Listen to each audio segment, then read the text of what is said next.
Saraswati, which means a very learned person who knows the conclusions of all the scriptures. So in that way, his life was a life of dedication. He was all life celibate.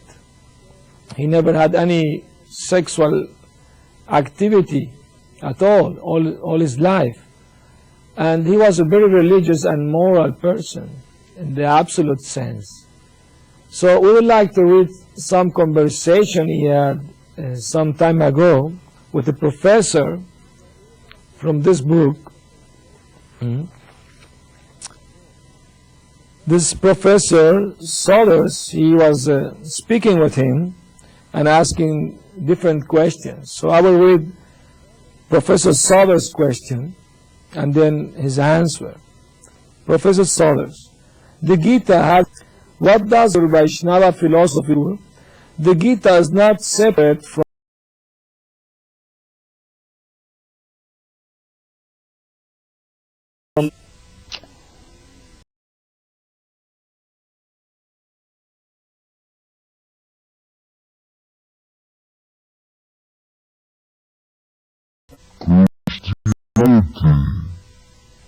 has disregarded the principle of change of birth on the alleged ground that if it is accepted, men will not restrain their sinful propensities.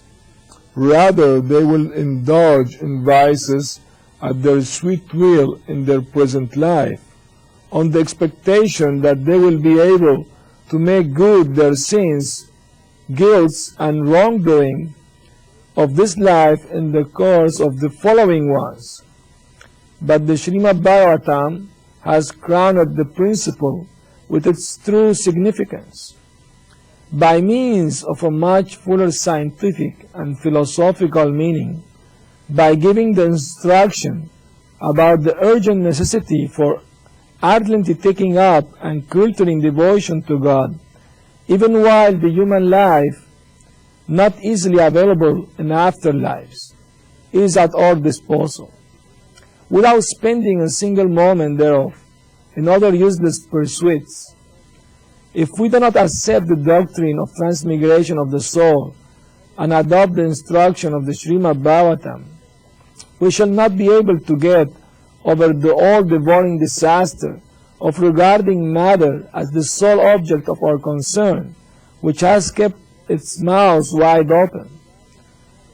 Though most of the Christians do not admit the Christian world, have shown several instances of the acceptance of the divine, and as Jesus passed by, he saw a man who was blind from his birth, and his disciples asked him, saying, Master, who had committed this sin?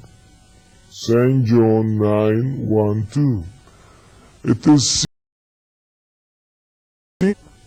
Origen said, is it not more in conformity with reason that every soul, for certain mysterious reasons, is introduced into a body and introduced according to its desires and former action? I am sure that I, such as you see me here, have lived 1,000 times, and I have to come again another 1,000 times, says Goethe. What the Greeks called metempsychosis, or what is transmigration in the English language, was at one time more or less admitted in ancient Greece, Egypt, and many places in the West. Some say that the apostles of Christ the Great, failing to reconcile the previous and subsequent conclusions with the doctrine of transmigration, were compelled to discard it. Yet, no rationalist amongst the Christians has been able to refute the doctrine on the basis of sound reasoning.